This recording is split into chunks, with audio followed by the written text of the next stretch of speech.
Assalamualaikum warahmatullahi wabarakatuh. Halo semuanya. Balik lagi bareng aku Jihan di PPI Channel.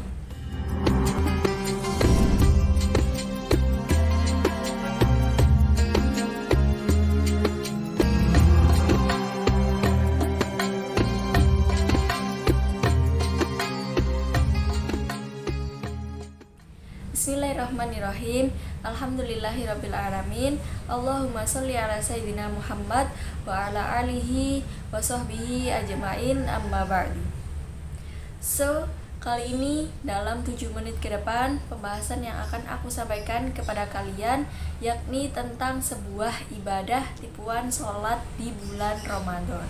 Dan sebelum lanjut ke pembahasan, seperti biasa aku mau disclaimer dulu ya guys ya, bahwa informasi yang akan aku sampaikan ini bersumber dari buku yang berjudul Terjemahan Durratun Nasihin karya Ustadz Ahufah Ibri, dan ini dia bukunya, tepatnya pada halaman 9.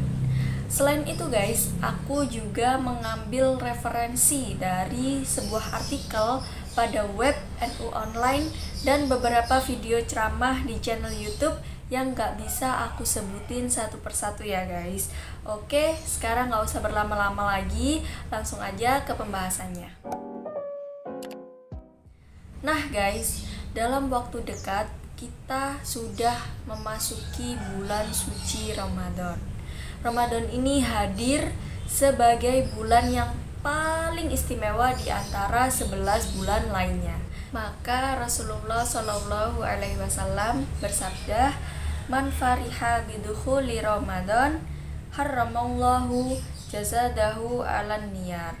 Barang siapa bergembira dengan masuknya bulan Ramadan, maka Allah mengharamkan jasadnya disentuh oleh api neraka. Masya Allah, benar-benar istimewa kan guys bulan Ramadan ini. Nah, saking istimewanya lagi nih guys, bulan ini semua amal perbuatan kita sangat-sangat bernilai. Sampai-sampai hari demi harinya, jam demi jamnya, dan menit demi menitnya, sampai bahkan detik demi detiknya ini sangat berharga. Bagaimana gak berharga ketika kita tidur dalam kondisi sedang berpuasa, maka tidur kita ini bisa berubah menjadi perbuatan ibadah. Kemudian ketika kita diamnya ini udah setara dengan kalau kita membaca tasbih. Dan ketika kita berbuat baik, amal kebaikan ini sejajar dengan amal yang berlipat-lipat selama 1 tahun ke depannya. Nah guys, atas dasar keutamaan inilah yang menjadikan kita berbondong-bondong untuk menunaikan ibadah bulan Ramadan sebanyak-banyaknya. Saat itu kita tidak hanya menahan makan dan minum, tapi kita juga menjalankan berbagai rutinitas di luar amalan-amalan fardu. Contohnya, ketika bulan Ramadan, kita biasanya jadi rajin untuk datang ke masjid, sholat berjamaah, terus menghatamkan Al-Quran, berzikir, kemudian kita juga bersedekah, memberikan hidangan berbuka puasa untuk orang-orang yang berpuasa, dan amalan-amalan sunnah lainnya.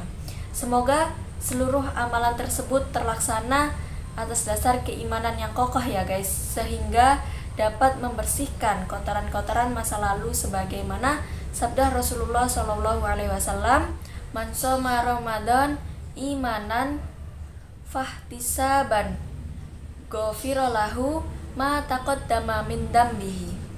Barang siapa yang berpuasa Ramadan karena iman dan mengharapkan pahala dari Allah Subhanahu wa taala, akan diampuni dosa-dosanya yang telah lalu.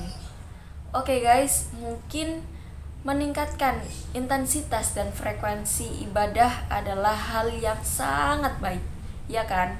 Pasti kita juga memikirkan hal yang sama. Tapi kita juga perlu berhati-hati dalam beribadah guys, agar ibadah yang kita lakukan ini gak menguap sia-sia.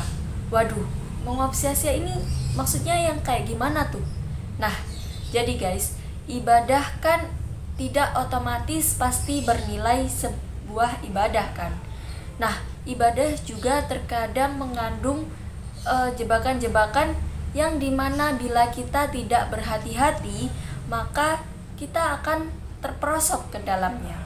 Nah, menurut Imam Al-Ghazali, ketertipuan ini biasanya hadir ketika seorang ahli ibadah ini yang masih keliru dalam menempatkan skala prioritas, guys.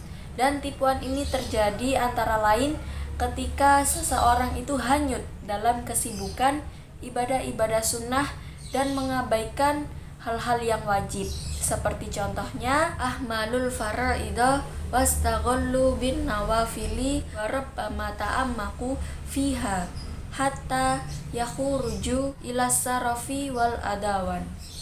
Mereka ahli ibadah yang tertipu mengabaikan hal-hal fardu dan menyibukkan diri pada hal-hal sunnah. Kadang mereka tenggelam dalam kesibukan itu hingga sampai pada perilaku berlebih-lebihan dan permusuhan. Nah guys, kita bisa saja sangat bersemangat menjalankan ibadah sholat tahajud dini hari sampai subuh. Tapi jika karena perbuatan itu kita menjadi lupa, kita menjadi meninggalkan sholat subuh kita, maka kita sesungguhnya sedang tertipu, guys. Atau yang masih biasa terjadi nih, sampai saat ini itu ketika kita melaksanakan sholat tarawih, tapi kita masih sibuk memperdebatkan jumlah rakaat yang paling afdol, guys, menghujat pihak-pihak yang tidak sepaham dengan kita, sampai-sampai menimbulkan pertengkaran antar kelompok yang tidak sepaham. Na'udzubillahi min dzalik. Padahal guys, melaksanakan sholat tarawih adalah hal yang sunnah, sementara menjaga kerukunan dan persatuan adalah hal yang wajib. Memang sih, tarawih itu perbuatan yang baik, tapi semua itu akan sia-sia kalau perbuatan baik tersebut dikorbankan untuk perbuatan yang lebih baik, ya kan guys? Kemudian contoh lain, ibadah kita yang bisa menjadi sia-sia hanya karena terpedaya dengan tampilan luar daripada substansi nih guys. Misalnya pada kasus ketika kita sedang melaksanakan tadarus Al-Quran.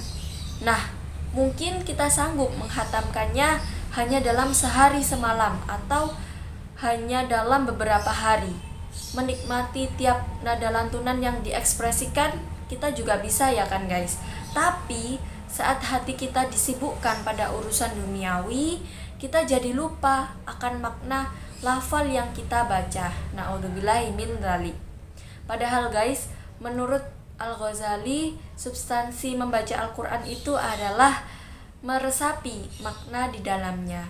Sebab lezatnya Al-Quran itu bersumber dari makna, bukan dari lagu atau keindahan suara pembacanya.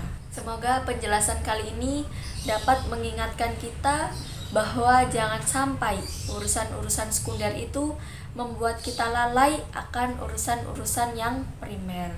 Kita usahakan ya guys bersama-sama untuk terus melaksanakan kedua-duanya ini secara maksimal agar kita semua bisa melewati ibadah yang sia-sia di bulan Ramadan ini dengan lebih baik. Amin ya rabbal alamin. Wallahu a'lam bishawab. So, gitu aja guys. Terima kasih udah nonton kuliah 7 menit bareng aku Jihan kali ini. Sampai ketemu lagi di video yang akan datang. Wassalamualaikum warahmatullahi wabarakatuh.